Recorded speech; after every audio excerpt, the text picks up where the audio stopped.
Ito ang nangyari kaya sinasabi nilang walang bala yung dalawang putok na lumabas. Blanco daw.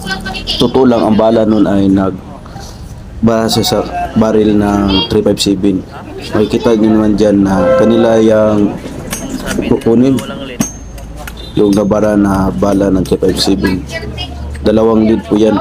Kaya walang lumabas. Panihangin lang ang lumabas ng tinira nila sa manok. Ito ang kabuhang pagtanggal nila ng bumara na bala para sa mga nagsasabi na blanco lamang at walang lead yung ginamit at 357 sa pagpisting ng manok. Kaya na, panoorin yung video na ito at makikita nyo na may lead talaga tapos nakabara lang. Okay, panoorin nyo ito mga bro and sis. Tunaw pang lead. Tunaw. Parang kandila. Tunaw, oo. Pero i-try namin yung barilin yung manok. May nakasabit na 777 kay Combate General sa kanyang pakpak. Okay. Sige bro. Ano mo? Ayan? Oh. Dool yapon. Tulo ka dangaw. I-open. Namer. Dool. Ay, ipalay pa yung kamot. Dula dito, dula. Isa. Moingon ko goha. Try jud siya.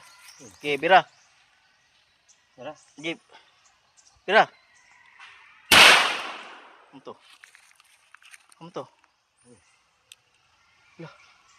Lumigo. Tro. Open namer. Isa. Give, bira. Igagid. Dito na part makikita nyo wala talaga makikita ang bala na lumabas sa baril sapagkat bumara na pala sa baril ng 357 ang lead ng bala. May dalawang lead ang bumara dyan kaya yung iba sinasabi ng blank bullet daw kasi wala naman silang napansin na lead pero andyan sa karutong itong video makikita ang lead bumara lang. Ito pala yung baril na ginamit ko sa Armageddon ni Combate General 777. Nasira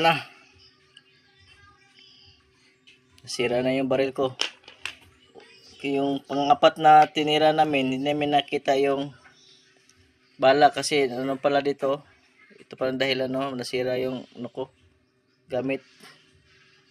Nagbara yung lead niya sa baril. Oh, nagbara. Hindi tumagos sa pang-apat na tira. Yung tinira namin doon sa lupa.